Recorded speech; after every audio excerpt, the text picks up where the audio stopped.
Hello, everybody. Welcome back to another episode of your PCM Hockey podcast. As apparently I can't speak English today, but today is episode 7. As I'm once again with Mark Jones and Calvin Hector.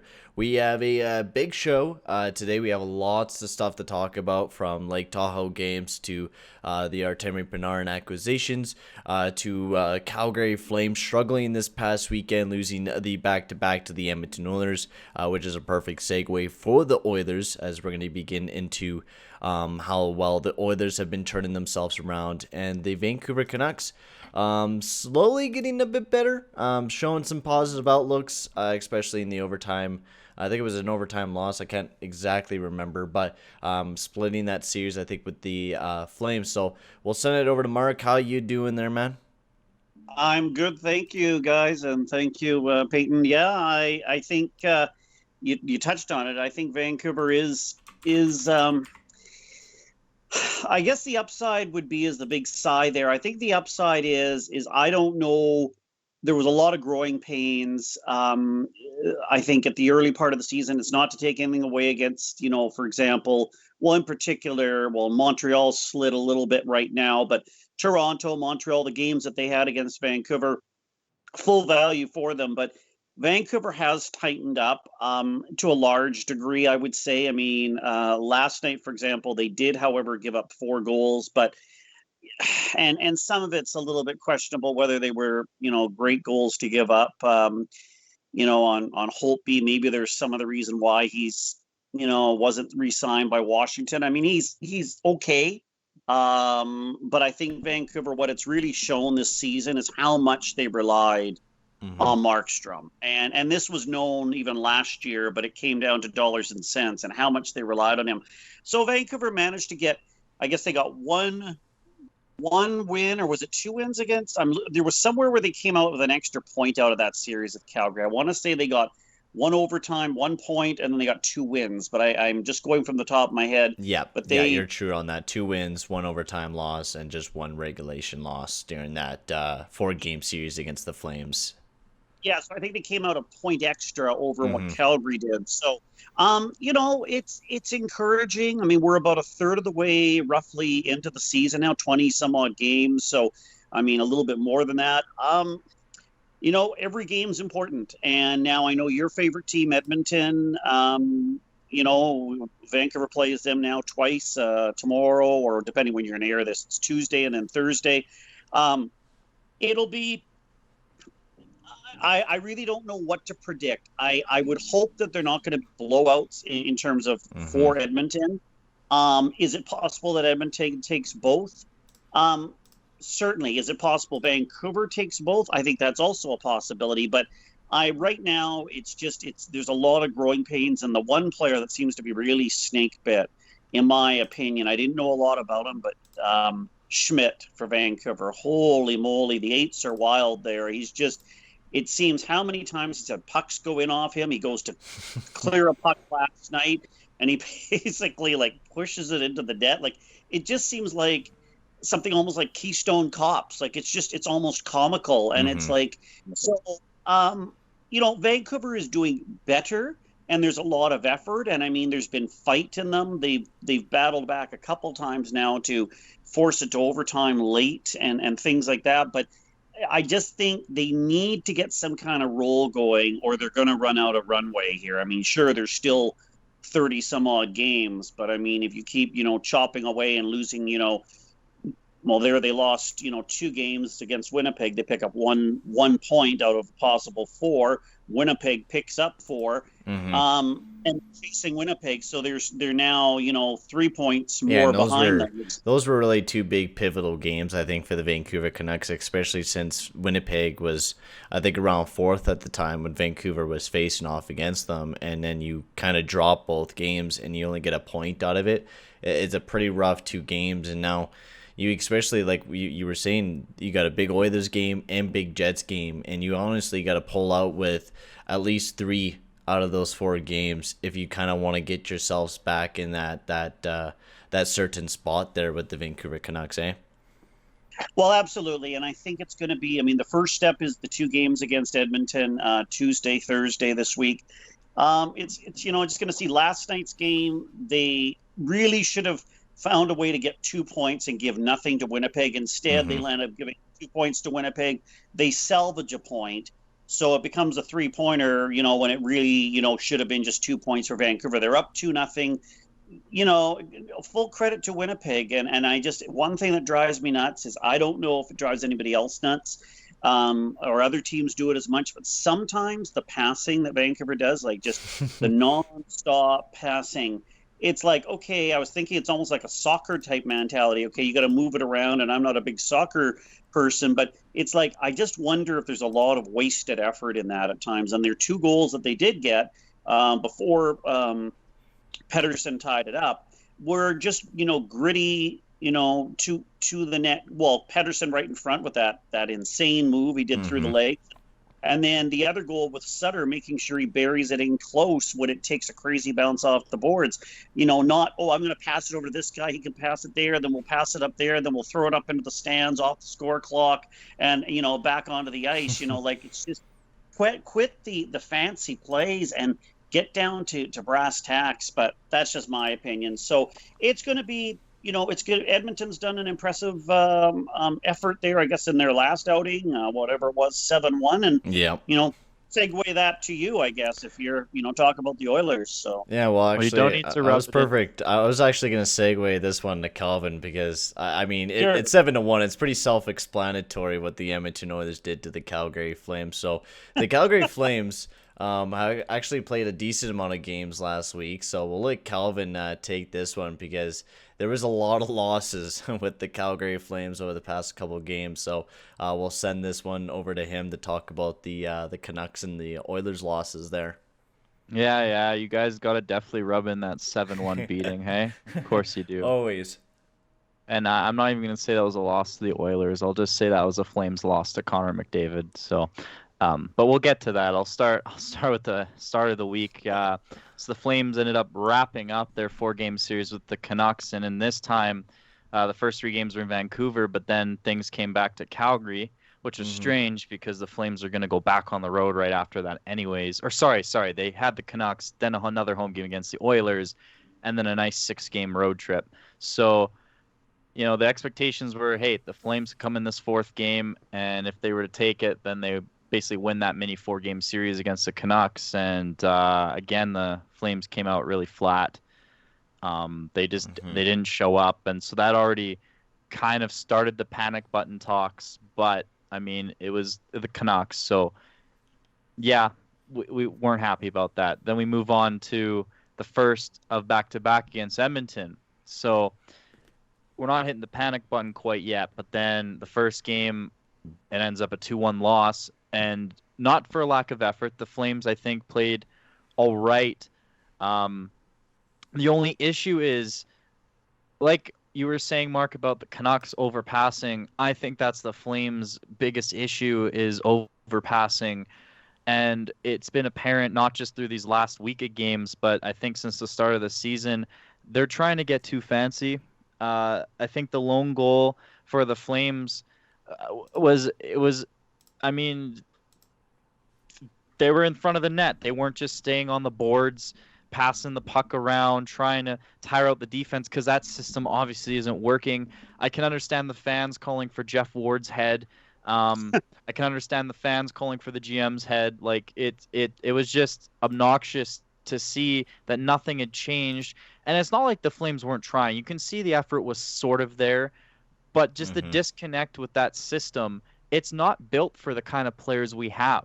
Yeah, you got a couple guys like Johnny who can do stuff behind the net, but like for you to be efficient with that system of playing it to the boards, chip in, pass it along the boards, tire out the defenders, you need some big guys who can stay on the puck. Well, the Flames aren't generally known for their size and grit. You got Tkachuk, you got Lucic, got a couple fourth liners that are bigger, but you don't have a full checking line of 3 guys that are big that can just sustain that pressure.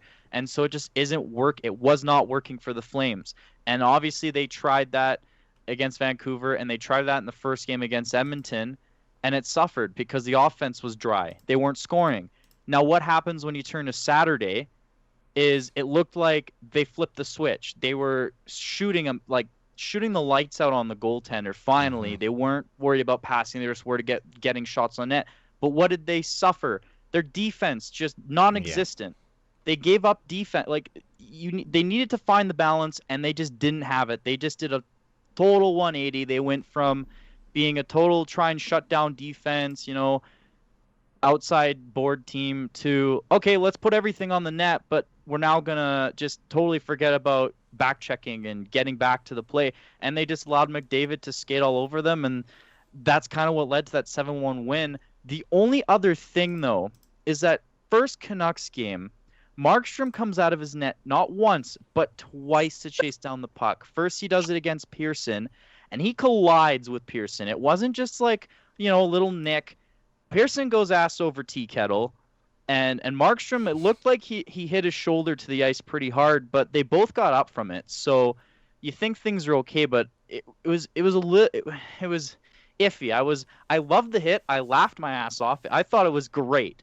But I was also scared. What did Markstrom just do? Is he hurt? Well, he stayed in the game, so you didn't think much of it. But then he comes out again against Bezer. Bezer doesn't fall for it. Bezer scores. Easy goal for him. Now fast forward to tonight's game against Toronto.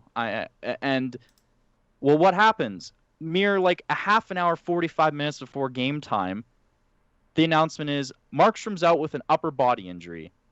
Now, I wonder when that happened, because of course they're not going to say when it happened. They're not going to say exactly what the injury is, but it definitely didn't happen in that Edmonton game. There weren't many collisions. He wasn't, I think McDavid got in the head of Markstrom, so he just had to sit out a game because he just couldn't face Matthews. Oh, okay. Throw your chirps in. Whatever. Yeah, laugh that our defense was just non-existent. We had it was non-existent for the past 2 games, actually 3 games there. Even Vancouver picked them apart. So can't rely on Markstrom. Sorry. I mean, I'm ripping into the team, but like, what else can I say? There wasn't much to show for in those games, and then again, Tkachuk. He's known as a feisty player, but obviously someone sat him down at some point and said, enough's enough. Like, you just need to focus on hockey and stop trying to get under the skin. But what did that do? The team lost. We're literally called the Flames. We should have fire under our asses every game. We should be feisty, scrappy.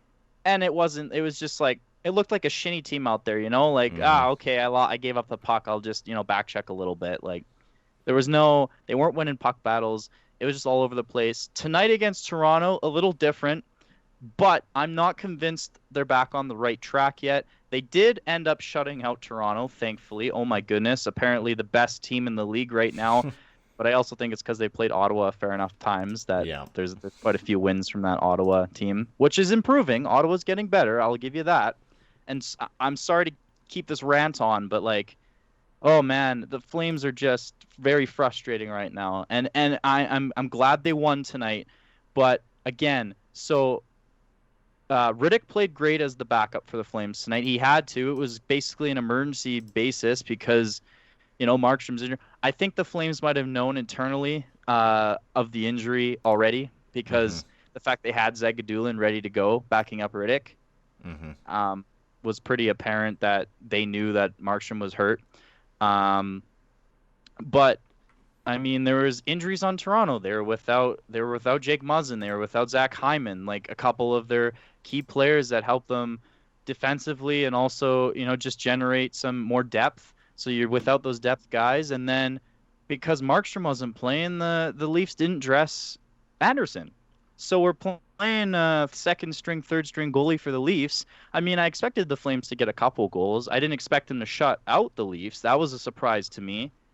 But the win, to me, it's a moral victory for the team, but we do play Toronto again on Wednesday. And unless we can maybe do the same thing on Wednesday, and I believe Markstrom hopefully will be back. I don't think it's too big of an upper body injury. Although Riddick played well enough tonight, I think they should give him the start on Wednesday just to get that confidence up and to help Markstrom, nurse him back to 100%. Because, like I said, they don't say the NHL doesn't make the teams release exactly what the injury is, so we don't know. He could have a dislocated shoulder. He could just have a bruised collarbone. Who knows? It could be more serious, but he's listed as day-to-day for now. So I kind of want Riddick to play Wednesday. But then I believe the Leafs will put Anderson in net Wednesday. So we're facing a lot better of a goalie. And I'm not sure what the extent of I think Muzzin has a broken bone in his face, so we'll see if he returns. That's right. Yeah. He could possibly play Wednesday and they put a face shield on him. I think that's a possibility if Muzzin was to want to come back and play that soon. Mm-hmm. But I don't know, and I don't know what the extent of Hyman's injury is. So, but I think it'll be a tougher game Wednesday for the Flames, and I'm not convinced they're back on the right track unless they take those 4 points against Toronto, who right now they sit atop the league standings. I mean, they do have 20 games played, which is up there for games played in the North Division. They have yet to have their 5-day break. Sorry. So, but I mean, yeah, I'm still not sold that the Flames are back to where they need to be. Mm-hmm. You know, it's easy for any team to just get a win on an off night. Ottawa's proven that. They got 5 wins on the season. Do they deserve 5 wins? Maybe, maybe not. Maybe they deserve more. Maybe they deserve less. So, yeah, that's a lot of talking. It is. That's where I sit on the Flames right now. It is a lot of stuff in Flamestown, especially on Twitter. I could just chuckle because I've been in the same spot before with the Oilers. Your team can't generate anything. You're feeling like you're not getting the hard work or the effort out of your team, and you're just watching a lifeless team play, and it's not fun. Especially as a fan, when I was watching the Oilers versus Flames game, and it got up to 5-1, and I'm seeing the Flames play, and I'm just not seeing any effort or anything like that. I couldn't enjoy myself. Like, yeah, sure, the Oilers were kicking ass, but it's just like you're beating a dead horse out there. You're playing a team that's not really giving anything, and that's what the Calgary Flames sort of felt like they were doing. The first game, I thought they played very well defensively. They shut down McDavid for all the game. The only goal that happened was Puljujarvi when all the Flames players were watching. But for the Oilers, this week was amazing for us. We picked up 3 big W's from the last podcast, improving our record to 12-8. We have a game, of course, tomorrow against the Vancouver Canucks. And if you guys watch my main channel, I do live streams up on there and Oilers reaction videos for every single game. I've been pretty impressed with the team these past couple games. They're kind of been prove-it kind of games. We've been getting a lot of goal scoring from our depth, from Archibald, from Chason. He got his first on the power play finally. And this has been buzzing a bit more.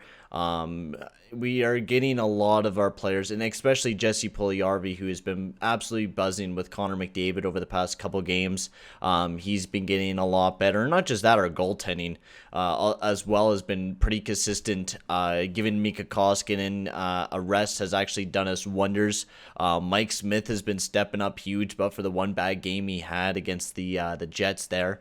Honestly, I think it was against the Jets, but a 940 save percentage there for Mike Smith. I was surprised with the start that Mike Smith has had, except for that one game against the Jets where he got absolutely pelleted out there, and all the Oilers fans were scared that we were going to be seeing that same Mike Smith other nights before. And that's the biggest worry that we have with Mike Smith right now, is that he's inconsistent, and he definitely is, but with the past couple of games he's put up, he's played huge. Also, another news, Slater Cuckoo took a huge hit from Sam Bennett and unfortunately broke his collarbone. So he'll be out of the lineup, which means Caleb Jones will finally probably place in there. The Oilers defensive core, we've been dealing with a lot of injuries out of the late. With Legason, he went down a while ago. Ethan Bear, he's still in the injury reserve when he took a puck off the head. And of course, Zach Kassian is still out of the lineup too for week-to-week basis right now. So the Oilers are not looking too bad. The depth scoring has been improving, especially just our depth in general, and especially our defense. We really showed only allowing 1 goal against in both of the games against the Flames, and not just that, even holding the Jets to 2 goals against on that big win as well. So we're starting to step up a bit more defensively. Adam Larsson has been playing great for the Edmonton Oilers. I gave him a lot of hate at the start of the season, but he's really stepped up and has really played a big role for our defensive core. Tyson Barrie, Darnell Nurse. I think Darnell Nurse has been one of the best defensemen in the North Division, honestly. 16 points in 20 games right now. He's been absolutely fantastic, and I hope he continues doing well for the Edmonton Oilers. Now, I don't like, of course, the pairing between Barrie and Nurse. It's like practically putting Carlson and Burns together. It's the worst idea you could possibly have. But there's moments where Barrie and Nurse do play very well. I mean, Barrie got absolutely his ankles broken by Johnny Gaudreau when he set up Rasmus Anderson for that one lonely goal there on Friday, which is an absolute beauty of a goal from Gaudreau. But on otherwise, we'll get on to the rest of the North Division. We'll talk about some other news. Hold up, Peyton. Oh, you got something to say? I have one question for you because you were talking about Sam Bennett. How's Jujar's face doing after that tilt on the Saturday night game? Oh, it's doing good. Dude, Jujar loves getting punched in the face, man. He dies for it. That was probably the only highlight for any Flames fan from that Saturday night game was Bennett dropping the mitts. And I can't recall it. I think that might have been the first fight of the season for the Flames. I don't think anyone's dropped the mitts. So I think that was the first tilt for a Flames player this year. I know that after the Flames last played Toronto when Muzzin flipped the puck Tkachuk, he got a little pissy afterwards, but no fights happened. Like they were just a scrum. And that's so weird because like the Calgary Flames, the way that your guys' team is built was for kind of the gritty game, and it hasn't really been bringing that type of level of gaming, especially during the Battle of Alberta. We had especially on that Friday game there. We didn't really get a Battle of Alberta. It was stale. It was really stale hockey throughout the entire game. I almost passed out a couple times because of Cassie Campbell, and I'm sorry, but I dislike her as an announcer. It's not because she's a lady or anything. There's amazing women that do great job on the broadcast booth, like Sarah Nurse. She does a great job, but Cassie Campbell she's so boring. She's so plain. I can't believe you guys even listen to Francis and just the rest of the Flames broadcast. It's so plain. And hey, don't insult Rick Ball and Kelly Rudy, like especially when we get Kelly Rudy. Color. I like Kelly Rudy when he's color, but Rick Ball's a good play-by-play too. I like Rick Ball. Rick Ball was in Vancouver, and after he left for a while, I could not listen to somebody that took over for Vancouver play. He's no longer a Vancouver radio play-by-play guy. It was, and Ball was really good. Ball he's in my opinion, he's very good. Like I don't know how else to put it. That sounds very simplistic, but just his tone and his knowledge and his inflection. So why are you hating on Rick Ball? Well, I'm not hating on Rick Ball. I didn't mind his. Cassie Campbell just kind of ruined it for me. I didn't like her plainness. She wasn't smooth. It's just the way that she talked about certain players. It was just like dumbing it up. And I mean, it's just like you're a beginner. I don't know. I wasn't a big fan of her at all. I don't know why I found that so funny, but it was funny. So. Yeah. So anyways, let's jump on to the rest of the North Division and get into the rest of that stuff. Oh, and Lake Tahoe was this past weekend as well. We'll quickly touch on that. They had a couple of games. They had the Avalanche versus Golden Knights one, which they did the first period, and then they delayed it all the way until like 10 our time, midnight Eastern. It was crazy. I'll send this one over to Calvin, and then we'll also send it over to Mark to kind of talk about the Lake Tahoe games and just how beautiful it was right on Lake Tahoe, or it wasn't right on Lake Tahoe, but beside it. It was an absolute beautiful view, but there was a lot of problems with the sun. But honestly, the NHL can't predict weather, and I don't know why all the fans were getting like, oh my god, like it got delayed, like oh, well, guys, like how can we predict the weather? Like, it was looking like it was going to be decent because the clouds were covering the sun, and then the sun peeked out and melted the ice. But I'll send it over to Kelvin on the Lake Tahoe games. Yeah, if you play enough outdoor hockey, you know that it's going to be a crappy ice day if the sun is blaring out, even if it's a little chillier. You don't want that sun directly on the ice because it likes to make it crack and stuff. So on a day like today in Calgary where it was nice and sunny, I didn't even dare go to the ODR. I didn't want to risk breaking my ankles. So I totally understand why the league decided, hey, they played the first period, and obviously the ice conditions worsened as they skated on the ice. And it was a safe and smart call to protect the players and the refs. There was even video showing guys catching edges way too easily and just biffing it for no apparent reason.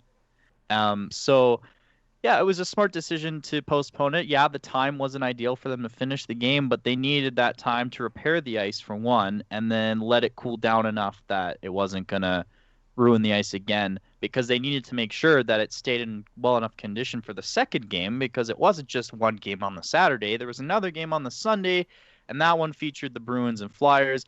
I like that game a lot better than the Vegas game, but I'll start with the Vegas game. That first goal was, I mean, pretty bogus in the first period. Like, Fleury thought the puck was going to get deflected off to the far right, so of course he's going side to side. His 5-hole's wide open, and of course the puck flutters through his 5-hole. So that first goal was a little bogus. I do like the jersey choices from both teams, though. Colorado debuted their reverse retro. I know Peyton and you and I did a YouTube video talking about the reverse retros, and I don't think we really did the Avalanche one enough justice. We did say it was one of our favorites, but after seeing most teams debut it and with their kits and everything, I think Colorado has a fair shot at being one of the better reverse retros in the league. And they debuted it outdoors at Lake Tahoe, and it just worked beautifully. Vegas, I mean, their reverse retros are okay. There's nothing special. I mean, they're a new team though. So yeah, it's nothing special, and so I definitely like the Colorado jerseys a ton more, because as we're all Canadians, we dearly miss the Nordiques, and so for Colorado to kind of do a little throwback with the Nordiques logo, but then throw their own color scheme into it, I like that. Yeah, it would have been interesting to see if they did a full burgundy jersey rather than the white, but I think maybe it was a better decision to just go with the white. Yeah, I honestly I like the Nordiques jerseys. I thought they looked great, especially out on the ODR. That gives it just 100%. Just it makes it nicer, especially on that ice. And the games were amazing. And I'll send this one over to Mark on his thoughts on the Lake Tahoe games and the scenery on all those games as well. Oh yeah, I mean the little bit I saw that, I mean, it looked just spectacular. Yeah, I mean, a little bit strange that they had to, obviously they had to pause the game. I mean, what are you going to do? It's almost like I guess it's almost like, the reverse of a rain out in baseball, right? Where you delay or whatever. So, I mean, you had to do that. I mean, maybe it's a silly question, but I mean, I know the climate there is cold enough. Did that ice surface, I guess the sun, was that at all an artificial ice surface as well, or was that all just natural? So here's the thing, because it's not a stadium, because they weren't doing it in a ballpark or a stadium, they're doing it in the middle of a golf course on the 18th fairway. They couldn't put a cooling. I'm fairly certain they were not able to put a cooling system underneath the ice, so it had to be like made like you would make any other outdoor rink. Of course, the NHL has a technology to make it nice and smooth and throw the advertising on and stuff. But just because of where it was set up, unless they brought in huge power trucks, which I doubt they did, unless it was just it'd be like expensive to do that too. That would be the biggest issue. So I think if they put it on a golf course, I mean, just from my little bit of understanding, once you put like ice and all that like on top of grass, even like say in your backyard rink, you kill the grass. Like, so they would have, unless there's a way they could have put something, I guess they could have done it naturally, like just like you do I think they put like obviously an insulator like underneath, but I don't think they had any like actual cooling systems. Like they probably just put some padding on top of the grass, and then set the boards up. I'm sure there's a video out there somewhere of them fully setting up the rink, so like a time lapse, and you could see. But I could be totally wrong, but I would assume that because it's not in an arena where they already have all that power that they can feed, to something underneath the ice surface, that the reason it melted so quickly and chipped away so easily with the sun is just because there was nothing under there to keep that ice cool besides the natural temperatures. Yeah. No, that makes sense. And it's not like it's on I don't know, I'm not a science person, but when you get a lake cold enough to freeze, it takes a while for it to, and I don't know what the temperatures were, but yeah, I mean, you're just basically water on top of, soil and grass or whatever. So you're at the mercy of that to some degree. Again, I don't even know what the temperatures were, but obviously it was an issue, and there you go. So I mean, I think overall it was good to, it's a little bit different. It was funny watching, my favorite position, goaltending, watching Carter Hart, and there. And I just wonder if he was sitting there saying, because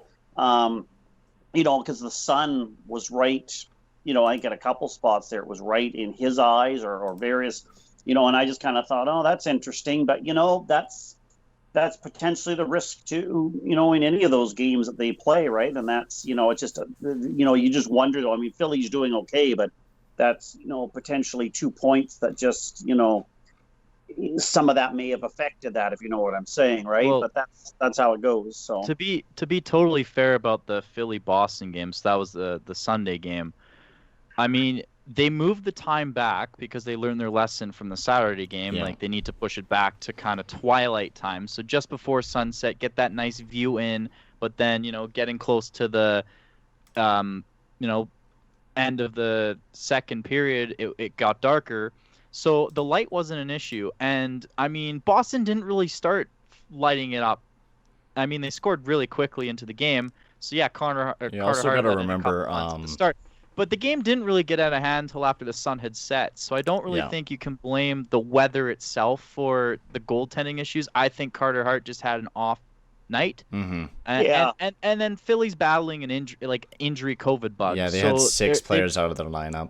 Exactly, and they're key players too. It's not just like your bottom of the line guys, so you're throwing some AHL guys in the bottom. It's like they were missing some key players, and David Pastrnak just, I don't know, he was buzzing. He must have had something before the game, or just even the fact the Bruins, they show up to the game in 90s throwback ski wear. This was gorgeous. I was loving that.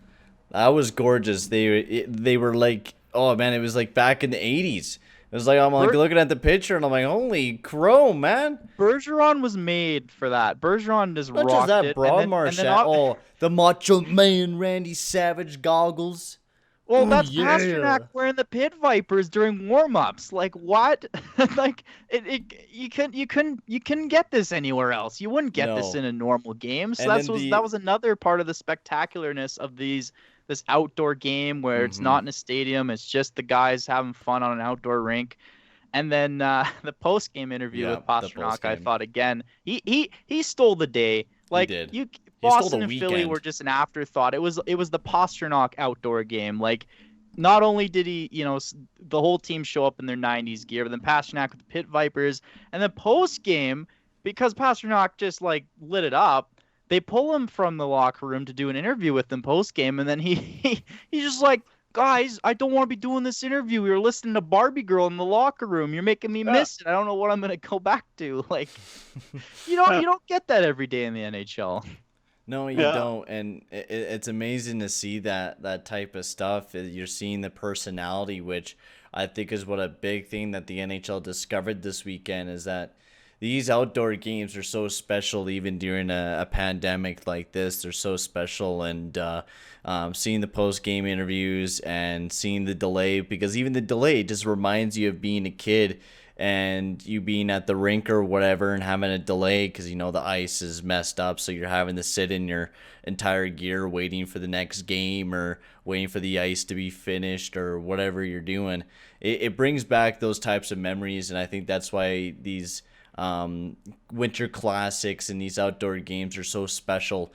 Even though they don't bring the best of hockey, they're always entertaining during the post games and even during the games, especially seeing in the first game refs falling down in the center of the ice and Pietrangelo being like, oh no, when Nate McKinnon's running at him. I mean every defenseman would be like, oh no, when Nate McKinnon or McDavid or whoever's dashing towards you.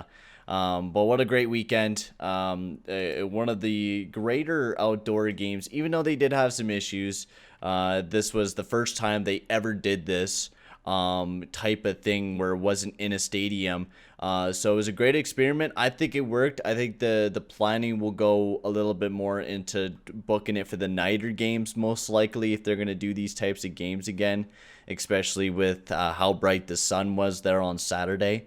But some great hockey there on Lake Tahoe. So we'll keep moving forward. We'll jump back onto the Canadian division since we jumped right onto the Lake Tahoe games, because I thought that was going to be a good topic, which it was. It was a great topic. So we'll jump on to Toronto Maple Leafs. I mean, we were already kind of talking about them with all their injuries and et cetera, et cetera. So nothing too much to add on the Toronto Maple Leafs. I mean, I guess what we can jump on to actually, before we do that, is there's been a huge debate all over Twitter right now. Between Matthews versus McDavid. This has kind of been a funny thing that I've been chuckling at personally, because I'm seeing all my fellow Oilers fans getting really pissed off at the Maple Leafs fans, because the Maple Leafs fans think Matthews is better than McDavid. And of course, you know, the Oilers fans were like, oh, McDavid's better than Matthews. McDavid's better than everyone. So, which I do agree, McDavid is the best player in the NHL. But I'll throw this to you guys on your thoughts on McDavid versus Matthews, and who is better, and do you think comparing these two players is stupid or not? Go ahead. We'll jump this to Mark. I think I heard somebody make a comment, and I wish I could credit who it was. Are those two this generation of hockey's Crosby and I want to say they said Ovechkin. Yeah, that's what I was saying too. Yeah, and I think that's fair. I mean, I think they're both very talented. I'll be honest, I'm not a big follower. Even, sort of, if you ask me a lot, I probably just see more because of, well, right now, I guess it's all the Canadian division, but somehow I see more of McDavid versus Matthews. So I'm not very versed on Matthews, but what I will say is I think overall in terms of the role, in terms of sort of the, I'm going to say the stature, I think partially because he wears the C, I'm going to say, I don't know if I would say he's better, but I'm going to say he's more prominent. I'm going to say McDavid. And it just like, there just seems to be, in my opinion, maybe because I don't, ironically, where if you're in the East, you see more Toronto stuff. I haven't followed as much Toronto highlights and things like that. And I guess I would say that, I've seen, how many times, there's numerous, I want to say, I think it's Kevin Quinn, and, there's one of those calls where it'll say, what a move, what a goal or something, on McDavid. And it just seems to be, it jumps out at me that they're both very good players, but I think there's a bit of a notch up, in my opinion, for McDavid, in terms of his stature. That's just my thoughts. So. Mm-hmm. And Kevin, go ahead on your thoughts. I mean, Mark made good points. I do think talent-wise, I think overall McDavid's a lot better of a skater. Now, and a lot of the offense generated by McDavid is just the speed he's able to skate, his blade work. His shot's okay, but how are you going to do that? It's all in the feet. Case in point, when he scored against Markstrom, his first goal of the night, he had his body turned completely away from the net, made it look like he was going to pass. Well, you can't do that unless you have enough speed / footwork to make it look like you're passing and then still shoot the puck. Like, it's hard to do. I try it on the outdoor rink all the time, and am I accurate with it? Hell no, because I'm not a good skater. My shot is totally fine. I can go bar down 9 times out of 10, but trying to do any extra footwork is just so hard to do. So in that aspect, I would definitely give McDavid the benefit of the doubt for the better skater. Not to talk bad about Matthews. He's a good skater too, but I just think overall McDavid takes that. Now, I think Matthews is a better overall player. Like, he adds to the team dynamic better because, of course, Toronto's got a lot of star power. Whereas Edmonton, it's basically the McDavid-Draisaitl show. You get a couple extra players in there every now and again. But without McDavid and Draisaitl, I mean, what was the stat when they won against when they won 2-0 or 2-1? I forget what. And McDavid and Draisaitl didn't have any points. It was the first time since 2017. Like that's crazy. That is absolutely crazy. Like. Yeah. Almost 4 years later. But with your superstars, you're mostly looking at them to get points every single night. And it's definitely not relied on to get McDavid and Draisaitl points every single night. And sure, our depth has been terrible over the past couple of years, and I will definitely, as an Oilers fan, say that, yeah, McDavid and Draisaitl carry you a lot. But you could say that about almost every superstar around in the league that they carry. And I would almost, like, I almost agree and half disagree with you on the fact that Matthews, he is a very good, I guess, a very good two-way forward as well. He could shoot the puck and he could play defense in his own end. But the biggest thing this year that I've been seeing out of McDavid's game is his defensive working, which a lot of people don't pick up the defensive working of one player because of the fact that the flashy things they do is mostly offense, and that's what you see mostly in McDavid. His analytics actually been showing McDavid's been a lot better defensively than Matthews this past season. And not downplaying Matthews. Matthews has been having a career year this year. 18 goals in 18 games is absolutely fantastic. But like Mark was saying, it's like comparing Crosby to Ovechkin. It's a stupid thing to do because they're two different stylistic players. McDavid is the speed and playmaking type of player, while Matthews is your run and gun, your sniper, your good defensive guy. That's what you have in Matthews. I always think, like, I don't mind comparing players, but at the exact same time, it's always kind of dumb to do because there's so many differences between players. And you have some that are defensive defensemen, some that are just focused on defense, some that score goals. You have different components to make a team work. And McDavid is one of those guys that could elevate players. Matthews can do that as well. I've seen Matthews elevate a lot of players. But I think McDavid, with the way that he has been shown over his past, you look at the line mates for Matthews over the past couple of years. It's been Marner. He's been having a lot of different line mates go throughout his lineup. Matthews has elevated a lot of players, but he's played with a lot of strong forwards. You look at over McDavid's past, he's played out with Benoit Pouliot and Nail Yakupov and Tobias Reeder and Milan Lucic, so many guys that just were not competent enough to play with McDavid, and he was still able to put up the amount of points he was able to put up. I think that just puts him a step above Matthews, and it's just hard to kind of match that. Yeah, I agree with you on that. I think that's very well stated. Yeah. So and that is a fair point. I think the whole defensive statistic, though, about who's better defensively, well, that's all dependent on the team's defense in general. Like if you have, like, case in point, McDavid is kind of forced to play defense sometimes because does the Oilers' defense always show up? Not necessarily. Yeah. And do they have a lot of proven NHL defenders? Not exactly. You got like 2 or 3 guys that have logged a lot of minutes in the NHL, but then, you know, your bottom we have a lot of younger defensemen on the team. Yeah, exactly. But then if you look at Toronto, they have Simmons, they have Riley, who even though Riley's young, but he's proven that he's a top tier defender in the NHL. They brought in TJ Brody this year. Like, you've already got a good defensive core, so that relieves Matthews of having to necessarily play as defensively as he had in the past when obviously the Maple Leafs were really needing some defense. And so I see what you mean by the statistics, but I don't really think that proves who's better two-way or not. I do agree with Mark. Like, this is apples to oranges. Like, they're both great players, but they're both 2 different skill sets, 2 different teams, 2 different styles of teams. And generally speaking, they play in 2 different conferences. So they're playing completely different teams every season. It's only this year that we have them in the same division.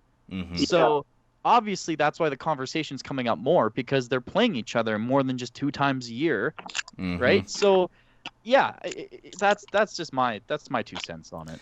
Yeah, and I definitely I go back and forth on it. Like I made a video which will be going up the same day as the podcast, but I was I was always going back and forth on it because I'm looking at Matthews' analytics, and as an Oilers fan, I don't feel like I hate the Leafs. In my head, I'm like always like I'm just have that like burnt up anger towards the Leafs just because just their fans are they're not always the nicest people at some moments of time. But I'm not definitely not saying the Oilers fans are not cherries and roses out there, ladies and gentlemen. We are definitely a-holes when we can be. But I mean, every organization in Canada can. We're a bunch of a-holes who hate each other, especially the Leafs. And you know, I give massive amounts to respect to Matthews, and having 18 goals in 18 games, that is amazing. I hope he goes 50-50, man. That would be amazing. And it's something that has not been done for a long time. So if we see something out of that in Matthews this year, I think that'd be very historical in this already very historical season that we've been having just in general. So I give kudos to both McDavid and Matthews. Matthews, or with McDavid with already 37 points on the year, and Matthews with 18. And also, not a lot of people are talking about Mitch Marner. But man, shout out to Mitch Marner. This guy's been playing crazy this year. Not a lot of people are talking about him. A lot of people have been mostly just talking about Matthews. But Marner is a guy that has just been a real big superstar. Ever since he's entered in the NHL, I think Mitch Marner has been actually one of my more favorite players out of the Toronto Maple Leafs because they don't talk about him very much. They mostly talk about Matthews and annoy us with Matthews. So I just enjoy Marner's game a little bit more, so because I don't get bugged. But Marner's game is just absolutely fantastic, and I hope he continues to improve and get better. So we'll get on to the last story of the day, which is Artemi Panarin. He had to take a leave, an absence, I think for tonight's game that they were going to have. I think who were they facing, or was it tomorrow's game I think they were having? I think, yeah, tomorrow they have a game. But anyways, Artemi Panarin had to take a leave of absence as there was a Russian newspaper published allegations from Panarin's former KHL coach, Andrei Nazarov, who used to play in the NHL as well. He was a big goon back in the day, fought Bobby Probert a couple times. He was claiming that the winger got into a physical altercation with an 18-year-old woman in Latvia in 2011. Nazarov's interview said Panarin sent her to the floor with several powerful blows, and that was according to the translation provided to ESPN, which the reason why we'll send this over to Calvin so he kind of explain everything that's going on because he's more well-diversed in it than I am. I know kind of just the iceberg of it, so I'll send this one over to Calvin for the full details on it. Okay, so I'm just going to... so the Rangers don't play till Wednesday. They play the Flyers on Wednesday. So yep. I think timing-wise... I mean, hopefully Panarin's not away from the team for too long, but they have until Wednesday before he actually misses a game. So that's good for the Rangers. That, I mean, not good for Panarin because this is obviously a gong show. But just to touch on it, so the whole stem of why this is apparently going on now, 10 years from when the incident occurred, is Panarin has very vocally and spoken out, not against Putin, but for his opposition. Now, we all know Russia, it's Putin land, so you don't necessarily want to speak bad of Putin or even against him. I don't think Panarin has actually said anything anti-Putin. I think he's just been more pro-opposition, which in turn is not good because there's this big staple of a hockey player, Russian professional player that lots of, Russians probably look up to. Like he's probably an icon in Russia for anybody that likes the game of hockey. And so apparently most people are saying this is fabricated. Now, in today's day and age, we are in 2021, so you don't want to take any sexual assault allegations or assault allegations in general lightly, even though this is stated to be 10 years ago. So you can't fully dismiss it. Then again, lots of people are saying it's in Russia. It's most likely fabricated. There's lots of instances where Putin has put people away for basically nothing, just due to spite and the fact that they've spoken out against Putin. So really, this whole thing is stemming just due to political reasons, for the most part, and that's the timing of why it's coming out now. And so Panarin, Breadman, has stepped away from the team. I'm sure he's lawyering up just to cover his bases, and hopefully nothing too serious comes out of it. I'd be ashamed if it does turn out to be true, but like most people, and as the New York Rangers even came out with a statement saying they're behind Panarin all the way. They understand the whole scenario. So, and if the Rangers are saying that, with them saying that, most likely this is false, because if a team is backing up a player like that, especially in a scenario like this where it was assault on a woman, usually some teams would kind of back off and not really put their say into it. They would say that they're looking into it, and so on. So this is definitely something that I wasn't expecting to wake up to in the morning, but I think we'll fly over unless something pops up again. But I don't think a lot of people really trust Andrei Nazarov anyways. He was kind of a unstable head coach there in the KHL as well. So I don't know if a lot of people are going to believe him, especially here in America and Canada. So we'll see how that story will continue over this next week that we go through, and hopefully it gets resolved and that Panarin's, of course, back for Wednesday. We'll send this over to Mark quickly on his thoughts on the whole matter. I know you don't know too much about it, but give us what you know. No, I mean, I really can't add a lot to it other than I just, there's some interesting thoughts in terms of maybe if there is some other kind of motivation. I mean, I guess, you never want to automatically discount.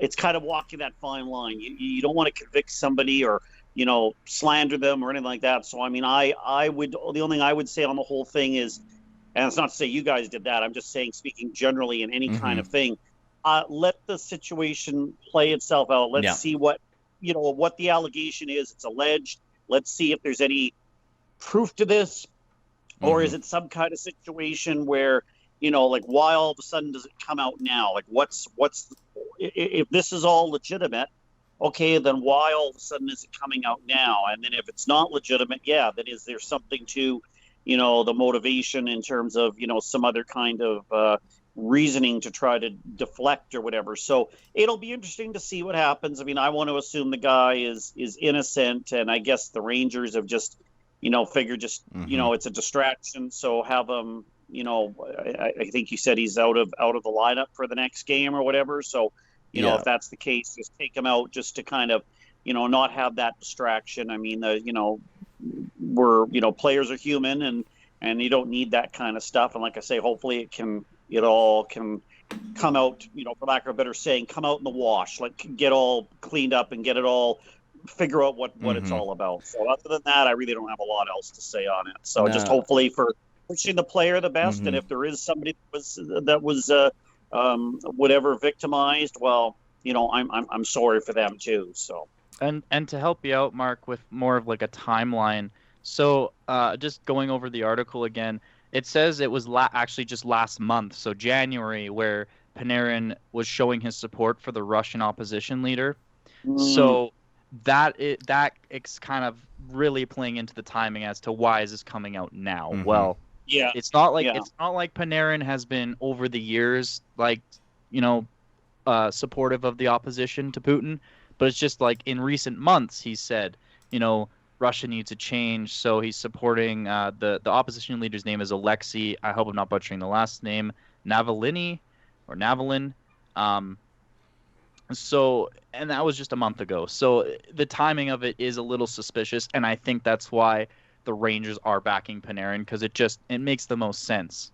And there have been some very iffy things that go on with the Putin administration in Russia. Yeah, there is a lot of things, and a few last couple notes on it as well from the article I'm reading here. Nazarov also said there was a criminal case against Panarin was opened in Latvia, but added that somebody paid a sum of 40K in euro cash to stop the case. It was unclear who paid that. And then also to the note, Panarin was traded from Nazarov's team a month after the alleged assault. So we don't know. It could just be that Panarin just got traded away from the team, or all this stuff could possibly be true. We have seen this before in the NHL, and it usually flies over. Sometimes it doesn't. We've seen a lot of bad cases before. Not to name any names. So let's get on to the final thoughts of the podcast as we wrap things up here. It's been a fun podcast, lots of stuff to talk about this week, as it was a busy week with the Flames on a little bit of a losing streak, Oilers on a winning streak, and the Canucks trying to find that missing step. So we'll see if they can turn it around this week. So we'll head it off to Calvin on his final thoughts on the podcast. So my final thoughts for this week are going to be more in the form of questions I hope that get answered this week for the Flames. I'm going to start with, what the hell is going on with Sam Bennett? He was on the first line again tonight. So again, where is he with the Flames? What's going on behind the scenes? The next question is, when are we going to get Derek Ryan back? He's missed 8 games now to injury. He's key for that bottom line as a center. He's really key. And then, where is the grit in the coaching? I don't think Jeff Ward is a gritty enough coach for the way this team should be playing. And unfortunately, I'm not siding with what Bill Peters did, but he was definitely a grittier coach, and it showed. And unfortunately, of course, stuff happened, and he had to be released from the team because he did some very unspeakable things that I do not condone. But we lost a gritty coach, and did Jeff Ward really replace that grittiness? I don't think so, and I think he needs to change things up and show a little more grit with the team. And let Tkachuk loose, let Lucic loose, and just let the team be more aggressive. So that's what I have to say, and I hope those questions and things all get solved this week for the Flames, and I think that'll help them throughout the rest of the season. And we'll send it over to Mark on his final thoughts. And from a Vancouver standpoint, obviously, I guess is what you're looking for. I just say that this week, the Vancouver, I guess in a golfing term, has had their mulligans. They cannot afford any more of these. Whatever they've had, a few, blowouts. They've had where they've been on the wrong side. They've had, streaks where they haven't accumulated points. So somehow they're still within, striking distance of a playoff spot. And, they want, obviously, Calgary to burn up. They used one of the games in hand tonight and picked up the win. Well, that's going to happen. All Vancouver can do is control their own destiny. And right now, Edmonton's, and I guess, second, but it's still a team ahead of you. And it doesn't matter where the team is in the standings. If it's Ottawa or whoever it is you're playing, you've got to get the wins. And Vancouver just has to tighten up on a few things. Last night, it was a little bit disappointing because there's probably a couple goals there that shouldn't have gone in for one reason or the other. And you can always say that, and it's subjective because you're a little bit biased for your team. But I'm going to say that they are definitely, what we're seeing now is what I thought would be in a sense, that they wouldn't have the Markstrom factor where he was just standing on his head. But you can't. That's not a way of running things long term. What they were doing is it just wasn't going to work for a number of reasons. So now they're just going to have to put together. They're going to have to be smarter, and it's going to be very interesting couple games coming up here. I'm quite looking forward to see. I just hope it's at least close, in terms of whether it be Vancouver winning or Edmonton winning, But certainly as a Vancouver fan, you don't want to see it go lopsided like it did the other night for Edmonton, Calgary. And no, Calvin, I'm not trying to pour salt in the wounds. I'm just stating the facts there. So that's about all I've got to say on it, I think. So for me, my final thoughts. This week, the Oilers just need to continue the games against the Vancouver Canucks. We got to come out with explosive power, just like how we did against the Calgary Flames. I think we could capitalize on a weaker defense, especially goaltending right now there in Vancouver. So I think the Oilers just have to continue the dominant play because, if you look at point percentage right now, the Oilers would be in fourth place in that division. So the next 2 games here against the Vancouver Canucks, you win these next 2 games, you get closer and closer to them Leafs, which they lost the other night or tonight against the Flames, which is huge for us because we are on the hunt for that first place in the North Division, but we're still far away from it.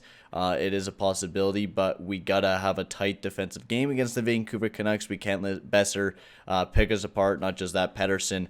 And we just got to go out there with some explosive energy. So thank you guys for tuning in. Thank you guys for listening into the PCM podcast. Once again, it was another great week of hockey. I cannot wait for another week. And I hope our questions get resolved this week, and it's some positive stuff for most of our teams, even though the Oilers are facing the Canucks. So I hope the Oilers are going to have a very positive week.